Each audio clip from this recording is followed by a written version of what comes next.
From New York, now to my extraordinary exclusive interview with Ye, previously known, of course, as Kanye West, one of the most famous and influential artists in the world. He's been causing global outrage over the past 2 weeks with anti-Semitic tirades, which led to him being cancelled by social media platforms. I wanted to give him the opportunity to set the record straight and explain if he meant what he said. Well, eventually, he apologised for what he said was hurtful comments about the Jewish people. But it took a while to get there. It was a fiery conversation, passionate. It was funny at times. It was explosive. It's unmissable television. The full interview will air later this week.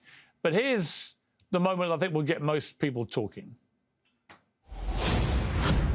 You don't hold accountability to my pain. You're being a Karen. I'm talking about. I'm not a Karen to the pain. I'm not a Karen, and I'm not going to cancel you, and I'm not going to uncensor you. I'm simply going to challenge you on what you're saying. I think you don't understand the pain that you've been causing with some of these comments, and I think that one in particular, I can understand. Oh my God, God forbid, one comment could cause people to feel any of the pain that my people have went through for years. Even like the blacks being ushered to the left during the civil rights movement. No one has cared about black people. All right. No one is. Let me say, I agree that the racism against black people has been utterly deplorable, shameful, unacceptable, and thank God the world is beginning to move to a better place about the way it has treated black people like you. However, one form of racism doesn't justify. It's almost in a better place. Well, one form of racism doesn't justify another. It's not a better place. I'm not cutting you off. I'm finishing my sentence so you can respond. One form of racism. It is racism when you say I'm going DEFCON for Jewish people. I was in a position where I've been hurt, and this is the way I had the right to express myself. The point of this interview is for you to question me, and then for me to answer and say, okay, even though the same rules are not applied to my people, if a person with a gun or drugs is pulled over and has three other people in the car, they're all going to jail.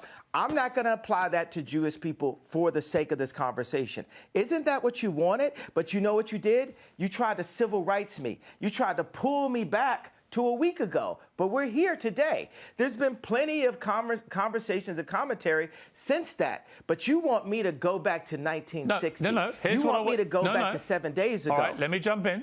Here's what I want you to do. I want you to reflect. Okay, so have we grown? Have we grown? Here's how we grow. Yeah, here's how we grow. I want you to reflect. No, have we grown? Have we grown? You're not in charge of my growth. You're not in charge of my growth, Chris. Okay, let me phrase it like this. I'm about to suggest to you how you may grow if you choose to grow this way. And you can ignore me. You can ignore me. Pierce, how much money are you worth? Not as much as you, sadly. Exactly. So take my advice. Maybe you'll get richer. I would love to take your business advice. Why would I listen to you? Why don't you hear what my advice is and then work out if I'm wrong? Can we do that deal? Well, the thing is, you haven't given me any credit or a moment of reflection for the comparison that I made, the brilliant, if I do say so myself, comparison that I made to the cops pulling over one black person and locking everyone up. I understand what you're saying. And my tweet having issues. Wait a second, I wasn't done with the sentence. My tweet referring to all Jewish people, I said, for the sake of this conversation, I will refer to the business people who have destroyed me and my people and my fellow creatives. But you didn't even accept that I gave you that. You tried to push me back into 1960. No, I didn't. You tried to push me back into last week. No, I didn't. Okay, do you accept that example that I gave you? I understand completely the example you gave me. I think all racism is wrong. So I feel that we've grown. I would like you to reflect. I feel that we've grown. Do you feel we've grown? If you've now changed what you wanted to say originally, my question for you is, do you now regret saying DEFCON 3 on Jewish people? Are you sorry you said that? No. I think it matters. You should be. Absolutely not. You know, I will say I'm sorry for the people that I hurt with the DEFCON, the confusion that I call. I feel like I cause hurt and confusion. And I'm sorry for the families of the people that had nothing to do with the trauma that I had been through, and that I use my platform where you say hurt people, And I was hurt. It's an uncensored interview.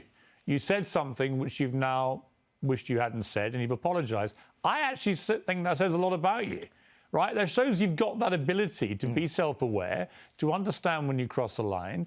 I think someone like you, with all your energy and creativity and your passion, you're going to say stuff. The way that you talk constantly and in such an extraordinary manner, you're going to trip up. You're going to say things the wrong way.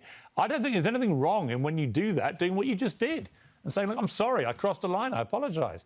I want to say that it's wrong to hold an apology hostage, and I got to let go of that and free myself of the trauma and say, look, I'm just going to give it all up to God right now and say to those families that are hurt, I really want to give you guys a big hug, and I want to, I say I'm sorry for hurting you with my comments, and I want to word it in not in like a political way, but in a presidential way, which means what I knew a president to be when I was growing up. So that was Ye, formerly Kanye West. It's an extraordinary interview. We're going to actually air almost the entire thing at the end of the week, so people can see everything in real context. But very obviously, throughout the course of the interview, he began, I think, to understand the impact of his words, which had caused such offence, and finally got to a place where he apologised to people who'd been offended, particularly Jewish people.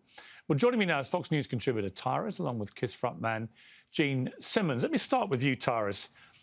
We just had to quickly get that series of clips together to try and say some of the context of what happened, because to start with, he was resolute, I'm not going to apologise, and then went on a sort of long clarification of he was talking about business people who had, in his view, had let him down and so on. But there's no doubt the original comment that he made, that he tweeted, for which he was deplatformed from social media, it was talking about the Jewish people in generality, and therefore very offensive. Well, first of all, I don't even know if I would call that an interview. That was you sat him down under the tree of wisdom. And that reminded me so much of seeing what a father would talk to an angry son. Like, you worked through so many emotions with him to get him to a place to where he was able to. And you really see that over the 2 hours. That. It's a journey. And that was a tremendous, and your patience, because I'm telling you right now, no one else was going to sit there for 2 hours. Right. And I think long after this interview, you're going to help him, because what I see when I see Ye, I see a hurt man. His life has been in public nonstop. Horrible divorce, fighting over his children.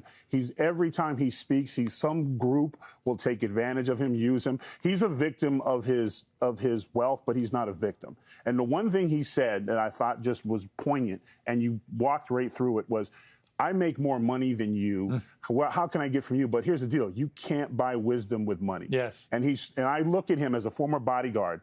If I was his bodyguard, I wouldn't have let him wear the white shirt. I wouldn't have let him do those things, even if it would have cost me my job, because he's helping other individuals rise. They get the world famous attention, but he gets all the consequences. Yes. And his stuff gets lost in his anger and his depression, because what he was talking about, I get. In a lot of the record companies, you will always see the same thing. I think Michael Jackson is probably the biggest case of that, where he had a song, What They Talking About Me, where he wanted to use the term and it came down from, you can't use that word. You can't depict us in that way, from the record people. But they're just fine with using the N-word and almost pushing that. So that's where a lot of the anger comes from, is be across the board. You don't want your group disrespected on your record labels, but you're fine with and it's on the rappers as well. Yeah. But that's where the argument came from. But when you're an angry, hurt individual who's basically working out his emotions in front of a camera, nothing good is going to happen. Right. And getting him to apologize, he could not have done that without you. No, and that you should be proud of that. It took nearly 2 hours for him to, I think, reach a place of self-awareness about it, and actually to reach a place of calmness enough to say it. But Gene Simmons, you know, I think you probably have to see the whole thing in real time to really get to the journey he went on to get to that place of apology.